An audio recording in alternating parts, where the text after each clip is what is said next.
You're listening to the Decentralized Talk Podcast, your crypto connection.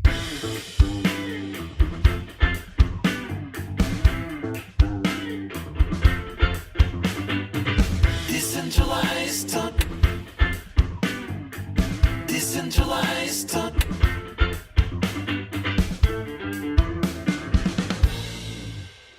All right, guys. Welcome to another outstanding episode of the Decentralized Talk Podcast. This is our 14th show now in production. We got past Unlucky 13, and we got a great one in store for you today. We got notable picks like Pareto Network, Potcoin, and Zoin on our 303 Fast Break, and we do a deep dive coin review into Binance Coin.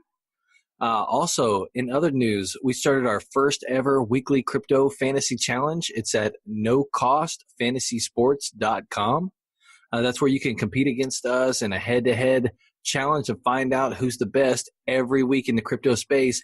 And we're going to have a prize in coins for the winner. It's going to be a great opportunity for you guys to come out there and show off your crypto skills and make a little change in the process.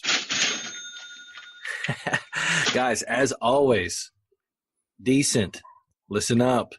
This is not investing advice. This is just our opinion. So please do your own research when investing in cryptocurrencies. All right, it's time for This Week in Crypto. This week we're going to talk about exchanges. We want to give you kind of the lowdown of all the different exchanges out there. What is the difference between a centralized and a decentralized exchange? What are the best exchanges? And just point you in the right general direction of what's all is going out there in the exchange, geography. Sounds good to me. Yeah. Cool. So, all right, Prater, let's start with you. So tell me, give me a rundown of so how many exchanges are there just broadly? Does anybody know how many total exchanges there are? Currently, there is 154 exchanges in 48 countries currently. How many countries are there? There's 195 there's 195 countries total. Oh, so we got ways to go. Zambia's got to get an exchange. Oh yeah, Ethiopia, I think they're working on one. Yeah. Well, with the decentralized exchanges, they'll hit all countries. Anywhere. Yep. Yeah.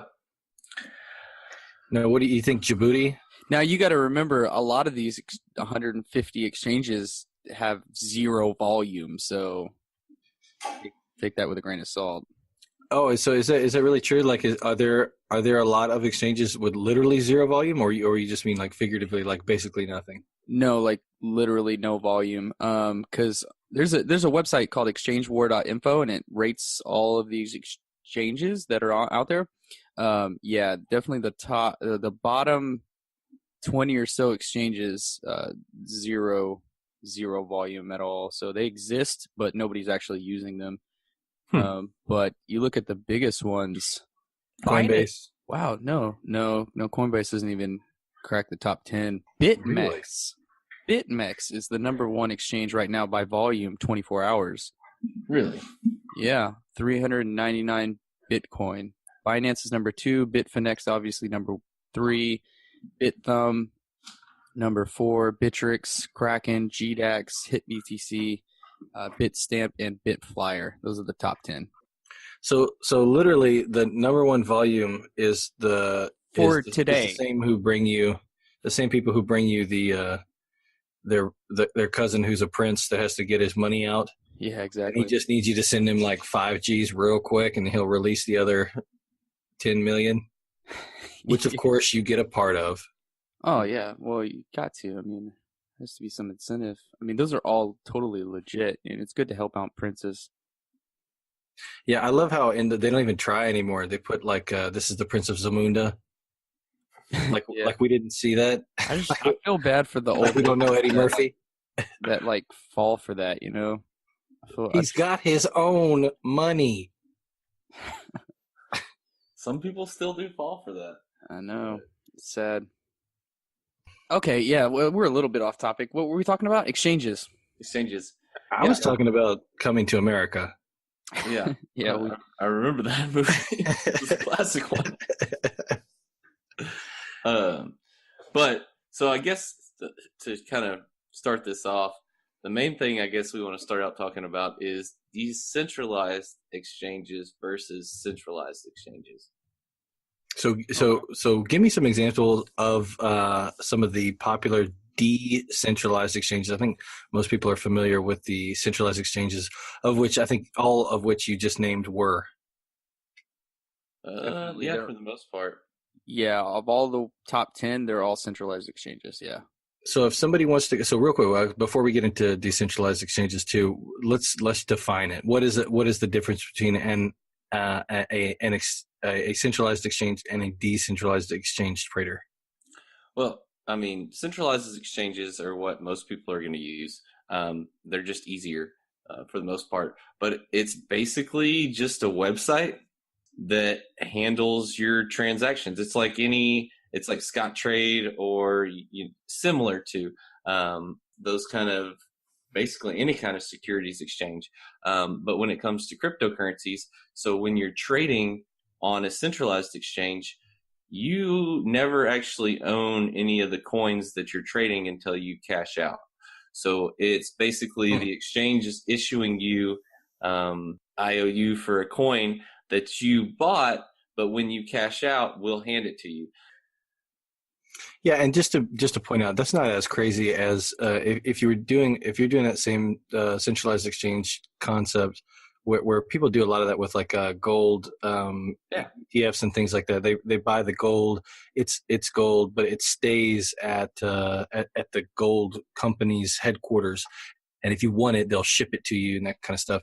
But this is so much better than that, honestly, because it's not yours at that moment. They're holding it, but it's pretty much it's an instant transaction to get back into your offsite wallet. Is that right? Yeah, sounds correct. We'll go with it. We'll go with it. Sounds good to me. Now, what about a decentralized exchange? What define a decentralized exchange for us? Well, I don't want to say basically the opposite, but in a decentralized exchange, there's no central authority to hold your coins to do any of that. So it's basically decentralized over a network of nodes. So there's less potential for failure. All of your coins are actually held in your own wallet, and you're basically interacting with other people and their wallets to do trades. So you're just trading with somebody else, and it's getting verified somewhere for that trade. So there's no you don't have to sign up for anything necessarily, as long as you got your public key and you find somebody who wants to trade. I'm sure it's a little different on all of them, but just kind of the broad scope of it is you're just trading from your wallet to their wallet, and once y'all decide on a price, you ship it over to them, transfer it over to them, and that's it. I mean, it's more anonymous. Have you guys ever used a decentralized exchange? Have either one of you all actually used one of these? I used Ether Delta once, and to be completely honest, it was pretty complicated. Yeah, I mean, as far as decentralized exchanges go, how do you guarantee that when somebody wants to buy your coin, how do you guarantee that transaction is going to go through successfully? Is from what I've heard that they use Ethereum block smart contracts to ensure that the transaction goes through. Yeah, I wonder if it's all like an AirSwap. You could do is like a meetup coin too, like where you exchange digitally, right, phone to phone, but you're standing. You know what I mean? You're at an exchange. Kind of like at the stock market, right? The New York Stock Exchange. Yeah. It's a bunch of people hanging around, and they're just everybody's screaming at each other, but you're physically kind there. of physically, yeah, you're physically there, and you're kind of like hand to hand. Swappable bitcoins. I think we should kind of speak to the differences between the decentralized and the centralized exchanges. You brought up something, Prater, just a second ago about decentralized exchanges is that you own the private keys and you own the coins. That's something a lot of people may not realize is when you use a centralized exchange like Coinbase or Bittrex or Binance or something like that, you don't really own those coins at that time when they're on exchange. The exchange has the private keys; they own the private keys, and what that opens the door for is hackers. Anybody new to the space might not know about the Mt. Gox incident in 2014, but Mt. Gox was the biggest exchange at the time, and when it got hacked, well, supposedly hacked, nobody really knows what happened, but millions of dollars were stolen, and that's because the exchange owns those private keys. So if the exchange gets hacked, those coins are that you have on the exchange are stolen as well. With a decentralized exchange, if first of all, the exchange can't be hacked because it's on the blockchain. Only you could be hacked. Your computer could be hacked or something like that. So it would be safer to have it on a decentralized exchange, but there's no help on a decentralized exchange. That's one thing that does happen that you do see with centralized exchanges. If the exchange does get hacked, a lot of times you see nowadays you get some kind of reimbursement from the centralized entity, that owns the exchange. They'll somehow reimburse you, whether it be through Tether. That was kind of the big thing that Tether got created to reimburse people for the hack. That kind of brings me to the centralized exchanges getting hacked. They have a central point of failure most of the time. So if they do get hacked, the exchange is down. You're not able to access your coins. If it's even a coin that wasn't part of the hack, usually they'll take down the site while they're repairing. Like when all that NIM got hacked and stolen. I forget what site was that? CoinDesk? I don't remember. Yeah. Yep. It was down while they were recovering it. But because all of the coins are stored in a centralized wallet managed by the exchange, that basically creates a honeypot for hackers. They're like, man, if I can get in there, obviously there is an extremely large amount of coins, tokens in there that I can have my way with. Now, if you're kept on your personal wallet, you're not going to have those kind of funds. So even though you could get hacked, and if you do, you're obviously going to lose your tokens on your computer, but your personal wallet on your computer is way less of a honeypot for a potential hacker to go after than one of these exchanges. Now, that's funny. That's the same argument for like a Lightning Network. Like when you put your Bitcoin, I'll say it's similar. It's always funny to me how these protocols, these systems are kind of like reproduced, but it is the Lightning Network. And this is a little off topic, but the Lightning Network is kind of acts like a decentralized exchange, because you're kind of putting up your Bitcoin for somebody to do a transaction over, but in the node concept, then you have there's lots of little nodes, so it disincentivizes hackers because they're not getting one big cache. They would have to put themselves at risk for every individual small node that they were attacking. Definitely, decentralized exchanges are something that are fairly new, and there's really not one that has taken off like most of these centralized exchanges. But for me personally, I think anybody that really believes in, say, Bitcoin, and the way it can disrupt the financial industry and can really take the power away from government and as far as finance goes and put it back into the people's hands, I think that's kind of what decentralized exchanges are doing. Instead of having one centralized entity that's controlling the trade volume, decentralized exchanges put the power back into the user's hands, so they can trade it freely without having to worry about one, head figure at the top. So do you guys think that we're at a point like that in crypto where, or in other words, do you think that we have hit the maximum sustainability of people in the crypto space who give a shit about that, and the rest of the adopters are going to be people who are craving the ease of use, the McDonald's version? Not yet. I think I would say we're in like the beta testing of decentralized exchanges. I think centralized exchanges are still going to be around for a long time. But I think the market is just kind of trying out these decentralized exchanges to see if they can solve the problems that centralized exchanges have, like the hacking and stuff like that. The only people I feel like that are really using decentralized exchanges right now are the people that are very versed in the technology. Yeah, I mean, they're not near as easy to use. yeah, so you're not Yeah, going to get a yeah. first time Bitcoin buyer pop on Ether Delta and trade them some Bitcoin. They're not going to go straight from Coinbase to Ether Delta and get them some Ethereum.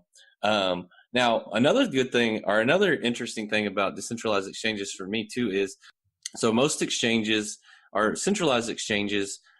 There's a centralized authority that basically controls the exchange. On a decentralized exchange, there's no central authority. So, some of the coins for these decentralized exchanges allow you to vote on stuff, the actual users to vote on, kind of the overall functionality of the exchange. But the coins that are listed on the exchange is what's interesting to me, because on a centralized exchange, you have to wait for the authority to put out a vote or choose a coin that they think is worthy, basically, of their exchange to be listed before you can trade it. On a decentralized exchange, the only barrier to entry for a coin is if someone wants to trade that coin to you.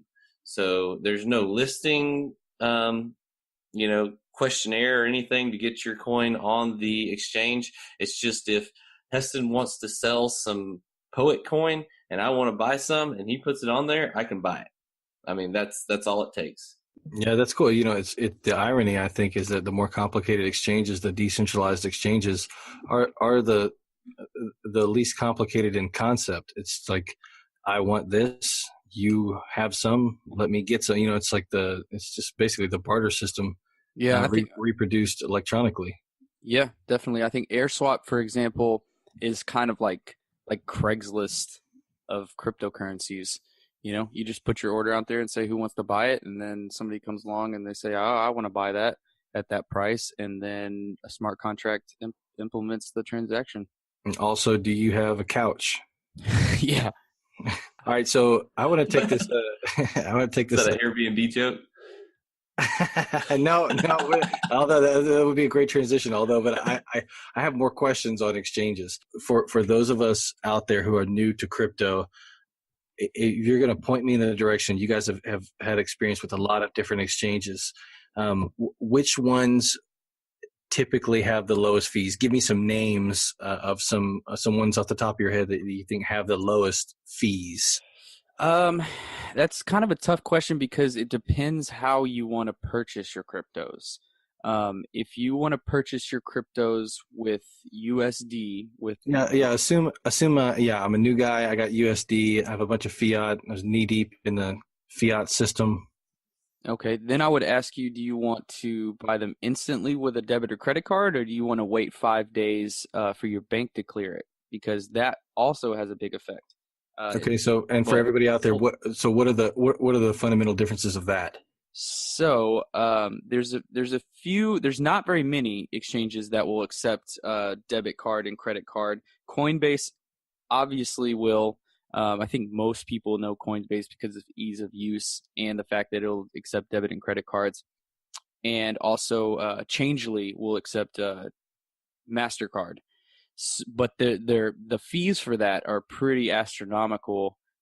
Just to deposit, say, $100 into Coinbase, you're looking at least $3 fee. Now, via debit card. Yeah, via debit card, as opposed to via bank account.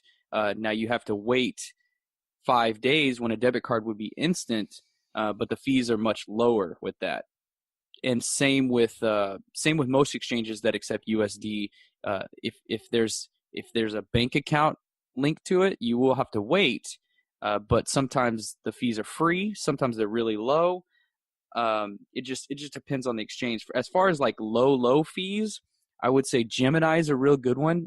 There's no fees at all, but it is through your bank account, so you have to wait. I think the best practice is to plan ahead. So say you want to buy $1,000 in Bitcoin, but you also know that you're going to want to buy more in the future. The best way to do it is to just throw a bigger lump sum into the exchange that you're gonna spend right at that moment, and then you have that USD in the exchange that you can buy coins with later on in the future. Yeah, okay, I think that makes sense. Yeah.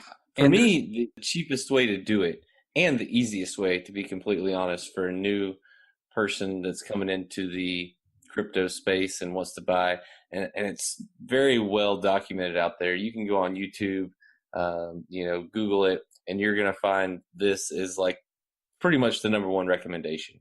Set yourself up a Coinbase account. Go on Coinbase. Now, just like Heston said, you're going to want to do the bank option. So if you don't want to put your banking information in there, this is not the way for you. But you put your bank account information in there, you do the 7-day transfer, you get 0 fees. From there, you set yourself up a GDAX account. With a GDAX account, it automatically links to your Coinbase account. Then you would transfer it, the USD from your Coinbase account to your GDAX account, and then purchase your Bitcoin, Ethereum, Litecoin from there. Now, those are the only 3 options, but once you've purchased those, you could transfer them to another exchange like Binance, Bittrex, whatever your preference is. And that is some of the lowest fees that I find and the easiest way to go about doing it. I know it sounds pretty complicated, but it's really not that bad. Definitely. It didn't sound too complicated to me, but the people that have never even traded anything, it may sound a little complicated. So I want to point out, if you just want to buy Bitcoin, Ethereum, or Litecoin, or Bitcoin Cash, you can just go on Coinbase, set up your bank account, and just buy it that way. You'll have to wait for your bank to clear the transaction, but you can just buy it that way. But if you want to buy the altcoins like Ripple or something that's not on Coinbase, then you would want to transfer that to GDAX and then use that to buy your altcoins. Because if you do it from Coinbase, the fees are astronomical for sending the money out. Yeah, and another thing I want to touch on when we talk about Coinbase, because a lot of people are going to Coinbase first. Definitely. When you put money into Coinbase, you don't have to draft money out of your account or even your debit card into Bitcoin or into Ethereum. You can do that, but particularly if you're making these calculations and you're doing all this technical analysis, or you're listening to your buddy, he's got a hot tip on a coin, or whatever reasons cause you to take your money out of fiat and put it into crypto for the first time. You can just set it in as cash. So you can just take you put $1,000 in Coinbase. Well, you can just set it there as cash and then wait for the moment that you deem when you're doing your own research, right? To find what's that sweet moment, and then pull the trigger. So you don't have to buy right into it, if that makes sense. Definitely. I mean, as far as ease of use goes, I mean, when people ask me, hey, I want to get into this Bitcoin game, how do I get in? I always just say and that's typically how they ask it too. Yeah. I usually just say set up a Coinbase account. They have a mobile app. The reason I think Coinbase is so popular is because their ease of use. I mean, their user interface with their mobile app and website is just as easy as it can get. So I usually tell them, download the Coinbase app or go on Coinbase.com, set up your account. It just takes seconds. Link your debit card or bank account, depending on how you want to do it, and then buy your Bitcoin, Litecoin, Bitcoin Cash, or Ethereum. That's what they offer. And then you're good to go. Then if you wanted Bitcoin, you got your Bitcoin. You don't have to worry about it. Now, if you want to be safe with it, you should transfer it to a wallet and all that stuff. But that's a whole nother world there. Okay, so here we are. I'm a new guy. I just put some money into Coinbase. I bought some Bitcoin. I've got a little bit of USD left over. I want to transfer it out of Coinbase, and I want to find out which exchange gives me the most access to the alts. So is there any exchange or a couple of exchanges that you would list? So in other words, for new people out there, so they don't have to do what we've all done, and that's sign up for a million different exchanges only to really, to try to get one specific coin, or you kind of find yourself. Is there one that has like the most alts that you would recommend? I would say currently, and for the foreseeable future, Binance.com. That has the top altcoins. I don't think it has the most altcoins, but it definitely has pretty much all the ones that a newbie is going to be looking at. Yeah, I would say Binance for sure. Once you transfer it into GDAX and all that stuff, if you're looking for altcoins, go on Binance. Their fees aren't crazy. If you're looking for altcoins, you're going to want to go to a decentralized exchange. Like if you're looking for random altcoins, but if you're new, I 100% agree with Heston. You're going to want to go to Binance. Depends what kind of altcoins you're looking at. If you're looking for the $2 million market caps that no one's ever heard of, ICOs, stuff like that, then decentralized exchanges are usually the way to go. If you're just looking to get some Ripple or to get some Neo or something, one of those top 10 coins, and just stick to Binance. There's some other great ones out there, Bittrex, and we just said there's 150 exchanges, so I can't list them all, but there's a bunch that you can buy altcoins on. But I want an exchange that offers a coin that's related to and named after a character from H.P. Lovecraft. And believe it or not, that coin exists. That coin exists. Go back and listen to that episode. What was it called? The Canoodler or something? Cthulhu. Oh, Cthulhu. Yeah. You Good got offerings. Come on, Peter. No, but Binance also is. Not to get ahead of ourselves, but it's my favorite exchange. I used to be a big fan of Bittrex, but and one reason for me is just the ease of use for one, the coins that it has on there, and then they have a desktop application and an app.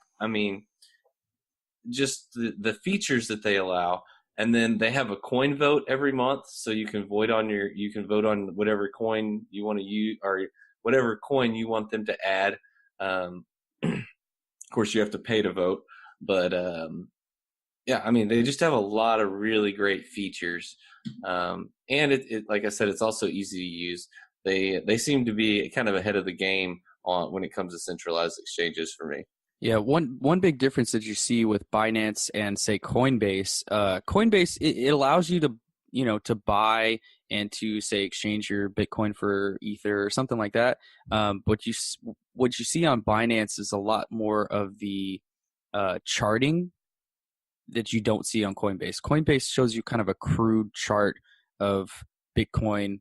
But if you go on Binance, you can really see candlesticks and you really get into the technical analysis. You can dive into it pretty deep there. They got pretty good charts. It's not the best, but yeah, you can definitely do some decent technical analysis on it. I would say it's the best in terms of exchanges that I've seen. Probably I would too. There's another one out there. I'd love to hear about it. What would you guys? So if you had one to steer away from in terms of, I think there's a lot of them out of that 150 that are going to have issues. But if there's one that you guys could say that like this is probably a more popular one, like I can think of one off the top of my head that's pretty clunky, like Kraken. Man, that was brutal to get started up with. And if you want to deposit fiat into Kraken, which is how I tried to start off when I was very first trying to figure this out, I had to take like a fucking passport picture. I had to hold it up to my face like I was being captive, like held captive in my living room. I had to write write a note and hold the note up that says like this is for trading on the Kraken platform. It's pretty intense, and if you're not used to that level of security, it can seem super sketchy trying to get into it. But I will say that Kraken, for all purposes, is fine. It's a fine exchange now that I'm on there. But just the process to get onto Kraken was just the fucking brutalist. And, Yeah, Coinbase. Kraken's a pretty good Start. exchange. I mean, I personally don't have a problem with the verification process. I understand that because of American laws, KYC, know your customer, they have to do that. Well, yeah, I don't know. I don't know. I've never been on Kraken personally. I can tell you that their customer service is really actually super good. I did not get verified. That's why I'm not on Kraken, because I did that whole process of scanning or taking a picture, a selfie with my ID and all that stuff, and for some reason it didn't process correctly. And Was so that for the same reason that you're not allowed like playgrounds? that's a different reason completely. Okay. It's a whole nother episode. All right. Okay. Well, I think that about does it for exchanges. Let's move on to the coin focus. We already talked a little bit about Binance Coin Exchange, but let's kind of deep dive into BNB, which is the Binance Coin Exchange token, or I guess it's the coin, Binance Coin. So BNB, it was started by Binance. It's an interesting coin. It's an interesting cryptocurrency. So there's a few different things that they do with Binance Coin. One thing is if you are trading on Binance and you have the BNB, the Binance Coin, you can use that to pay for your transaction fees. So we kind of talked about fees just a second ago. There is fees when trading on Binance, but if you have BNB, it does a few things. First of all, it uses those coins to pay for your transactions, and it also discounts your transaction fees. So in the first year of signing up for Binance, if you have BNB and you use it for your transaction fees, you get half off of your transaction fees. The second year that you have Binance, you get 25% off. The third year is 12.5%. Fourth year, 6.75%. And the fifth year, there's no discounts after that. And the sixth year, you get a free continental breakfast. I hope so. With the BNB. With the BNB. You're big on that bed and breakfast, huh? So another interesting aspect to BNB that I thought was pretty cool is it is a proof of burn coin. So they do burn their coins. And what's really cool about it is the CEO of Binance, really interesting fellow. He does the burns live on YouTube. He releases the video of him on the computer burning the coins. The last one he burned about $1.5 million worth of coins. It was about 986,000 coins, I want to say, of BNB. So they do that obviously to deflate the coin. So the price would go up, obviously. But another reason that they do that is to get down to 100 million. That's their goal. So they're gonna burn 20% of their profits, the profits of the company. So the transaction fees that they gain, and all the money that they take in as a company, Binance, they're going to take 20% of their profits and use that to buy the Binance coin, BNB, and then burn those coins that they buy every quarter. So every quarter they spend 20%, buy them, burn them. Did you watch it? Did you see him burn it, or did you like?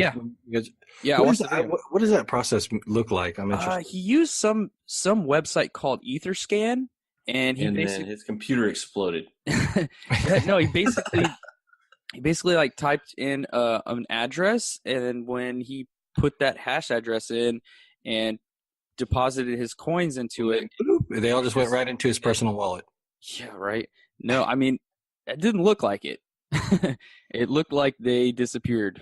So, yeah, it sure looked to me like he burned them. Well, I guess you'd be able to track that, right? It'd be on the blockchain, so you'd be able to see. Exactly. They were there and now they're not. Anyway, even he was like, "That's the fastest I've ever spent $1.5 million."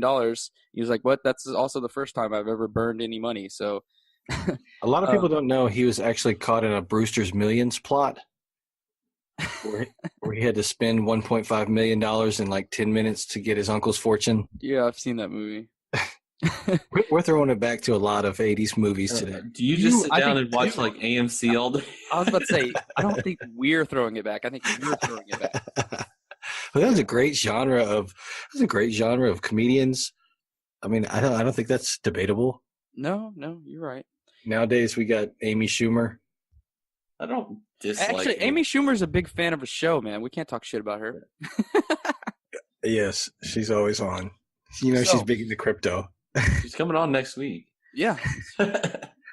Okay, back on topic. So currently their total supply is 200 million, and their goal of burning coins is to get down to 100 million. Why 100 million? Because their plan, so their little roadmap here, is to create their own decentralized exchange. Now, there's not a lot of information about this, so it's kind of tough to find out much about it. It's kind of word of mouth rumors and stuff going on right now. But supposedly they're going to use those 100 million leftover coins as gas or as fuel for the decentralized exchange. So decentralized exchanges obviously have to run on a blockchain, and supposedly they're going to use the 100 million BNB coins that they have left over to fuel that network, to basically pay the transaction fees. It's an interesting concept for sure. Yeah, very cool. Pete, you got anything to add on Binance Coin on BNB? Not really. took the Heston reins on pretty that much just rocked that one. I like BNB. Yeah, I really like it too. Wish I would have bought some back when it was $2 and I'd have known more about it back then.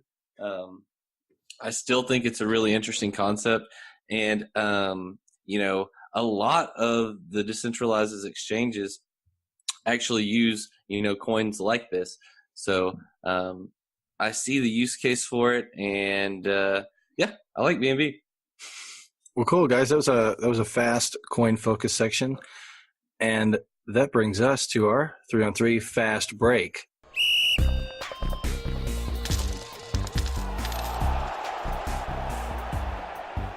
That's where each week we're going to pick 3 coins from the 300 level market cap, and we're going to make our pitch for that coin. We're going to give you guys like a little overview of the coin. We're going to talk about the price.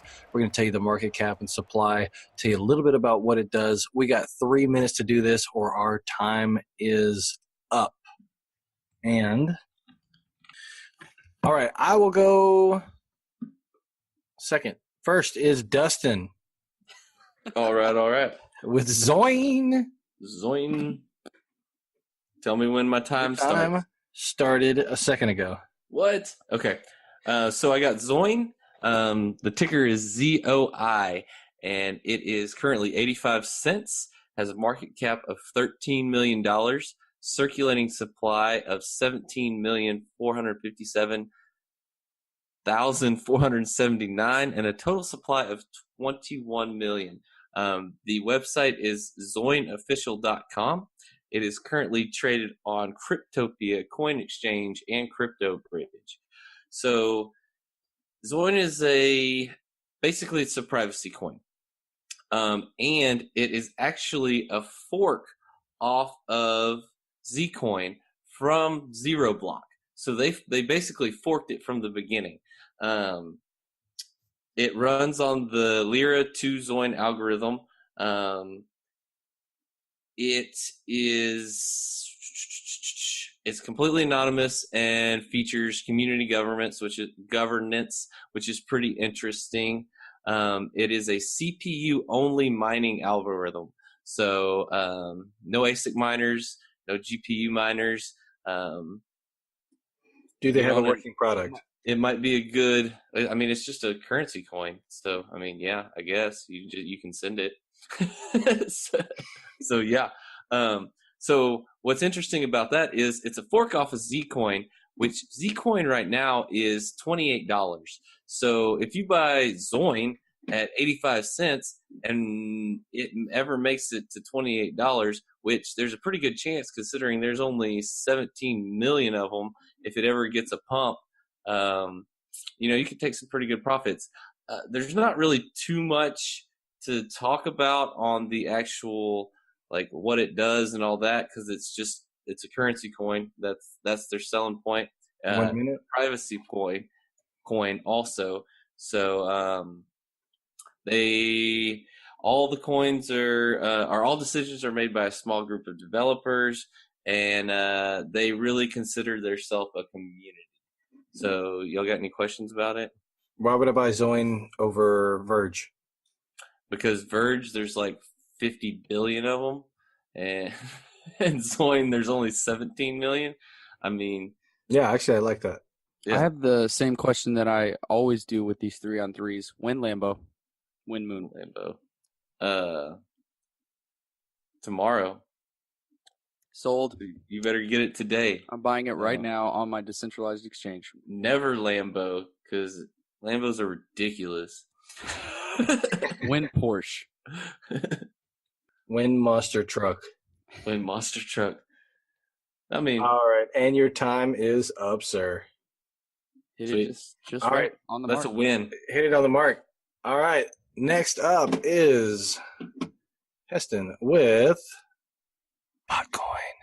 All right, Potcoin. I don't know if any of you guys listened to the previous episode. I also did another coin in the marijuana industry called Paragon. That one focused on the medical uses of cannabis, and where the grower is coming from and all that kind of stuff, the different strains. This one focuses on the financial aspect of the marijuana industry. So one problem that faces the marijuana industry right now, because it is legal in plenty of states, but it's still illegal federally. So when you go and buy your marijuana at the dispensary, you pay with cash and they accept cash. And then what do they do with that cash? They can't put it in a bank because it's illegal federally. That could be seized at any moment. So they store it in safes, which is extremely dangerous.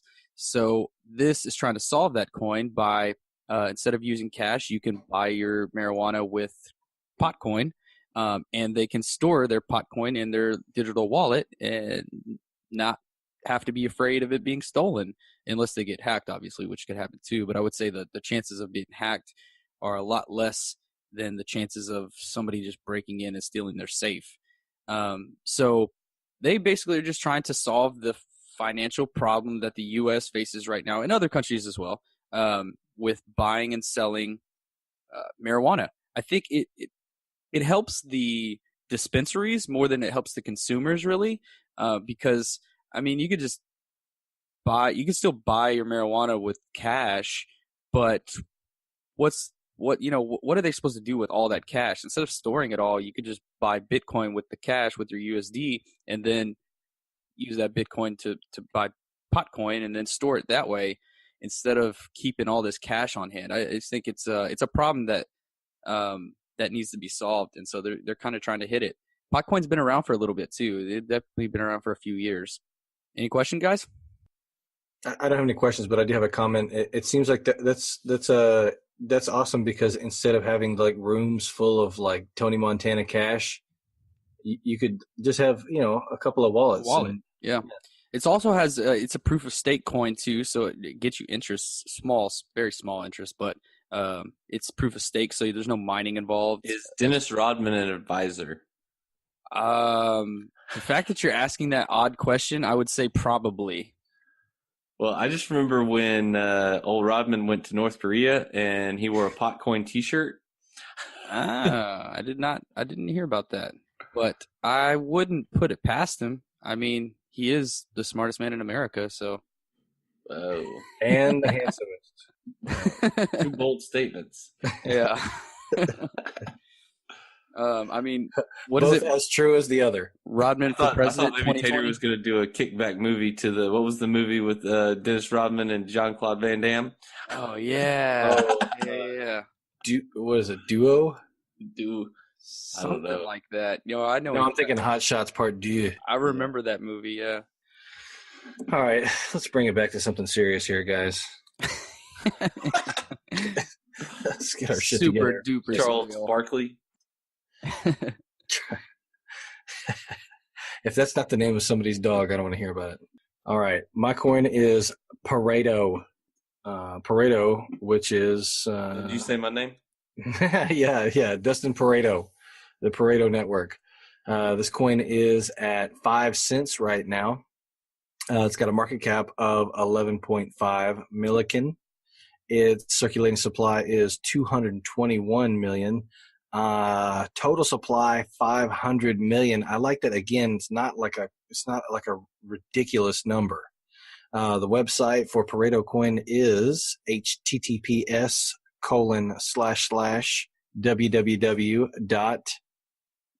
Let's see what's the rest here. It's Pareto.network.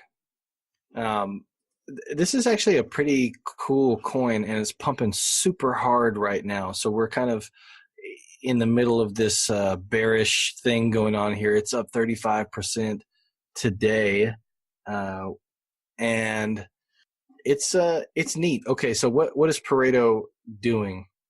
It's a peer-to-peer financial content marketplace.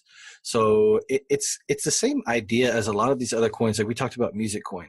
Music Coin is a place where you can put your music content on. You get rewarded for the music content. It's kind of a ecosystem surrounding this coin, and the coin kind of is self-sustaining in the marketplace of this of music. Well, in very much the same fashion, the Pareto network is financial news, financial information. So you get ranked and rated on like the quality of your financial news, and you get rewarded in these Pareto coins. So if you're really given good advice, then you're going to be rewarded by more people who are making more money, right? And they'll tip you in these Pareto coins. Essentially, is what's happening. So if there was anything that they were trying to address, it's that all these cryptos are so volatile, right? And so there's just a billion places where you can get different data, right? You can go watch people's YouTube channel. You can go directly to the source and get like the dope information from decentralized talk. And then you can fuck with other, less type crypto podcasts if you wish. But there's just a million places you can read people's white papers. You can get scammed. There's a lot of information out there, and this makes it almost like a whittling down of what the best information is, and rewards those people for providing it. And I'm at 3 minutes and 7 seconds. Now, does this focus on just crypto information or just all information in general? I don't know. That question is directed at the person giving the 3-on-3 focus there. Yeah, I would say it has to do with, well, it's both. So it is specific to the crypto market, right? So all the content and all the information, the data that you're getting tipped on is going to be crypto related.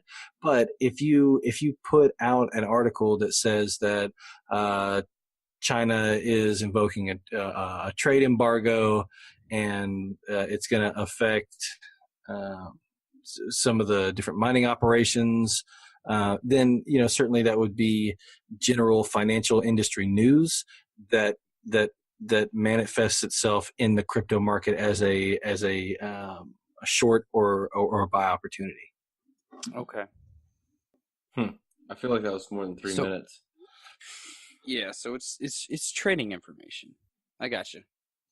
Yeah, but I think it is. I mean, it's specific to crypto. Yeah, it looks like it. Yeah, it's all this stuff is crypto. I will say that they're like on their website. I know this is longer than 3 minutes now, but everything on the website looks really legit and really good, except they got these like true peer-to-peer content marketplace section. And the pictures of all the people, if you look at the site, I'm looking at it. Yeah, super stock image. Yeah, these are stock. These are clearly stock images. Definitely fake people. And so, except for this one on the left, she actually looks like she probably works there. Yeah, she's probably their secretary. Yeah, that's first of all, that's sexist. She's probably the CEO. Well, second of all, I just meant that because their CEO's picture is probably in a different place. They wouldn't use it twice. They would use somebody that wouldn't have their picture public, like a secretary. I just noticed on my 3-on-3, I didn't even talk about the market cap and all that stuff. Potcoin is $20 million market cap, 219 million. You don't get to do that. Yeah, that's the whole point of the 3-on-3 is that you get hammered. You don't have enough time. Well, total supply is 420 million. Well, got it in there, bitches. Total supplies 420. Awesome. Of course, it's 420. How clever! I like that. Well, guys, I hope you guys got more questions. Continue to write into the show. Continue to send us questions on social media. And before we go, guys, just real quick, I just want to point out that we're starting out the new contest right? That contest is going to be, so in the past, we did our kind of internal contest week over week. Now we're going to extend that out to you guys. We found a really cool website. It's nocostfantasysports.com. It'll let you guys go on there for free. You can buy your fake coin for free. You can compete against us week over week, and the winner is going to get a prize. I'm going to let Prater talk to you guys a little bit more about how that's actually going to go down. But it's going to be our first ever weekly crypto fantasy challenge, and we're going to announce the winner week over week, and you might get a little change in your pocket. All right, guys. Well, so the contest is basically like a daily fantasy contest. If you're familiar with any of the fantasy football, fantasy basketball, DraftKings, stuff. Yeah, DraftKings, FanDuel, Draft, any of those. You'll log on. You'll set yourself up a team of cryptos. You'll get a team of 5, and you're basically betting on which ones are going to go up the most or go down the least, depending on the week. And they go ahead and calculate the, and I believe it's a live calculation, so you can log back on and check and see how you're doing.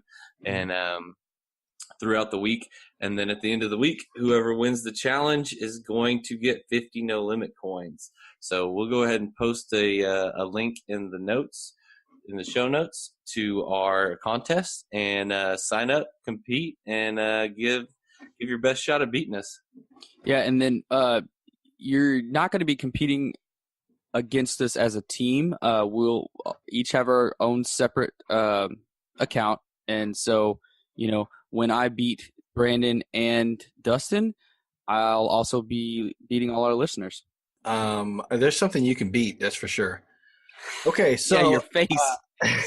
So that's going to be awesome, guys. I can't wait to get that interaction. I can't wait to see everybody out there and see how you guys do. If you're listening to this episode later, so say you're not hip to Detox Podcast yet, and this is the first episode that you're hearing about now that we've made this change, that's okay. We're going to be doing it weeks and weeks and weeks and weeks into the next shows, so feel free to jump in anytime. You don't have to start at the beginning of this with us. This is going to be a week by week contest. So we appreciate you guys staying tuned. I think that about wraps everything up for this episode of the D. Be sure to tune in next week, where we're going to break down more basics and help out the new people in cryptocurrency, understand a little bit more about what's going on in the crypto space, one show at a time. Be sure to check us out and send comments at Detox Podcast on Twitter and Facebook, and Decentralized Talk on iTunes, iHeartRadio, and Music Coin. Links to the website in the description below. As always, guys, stay decent.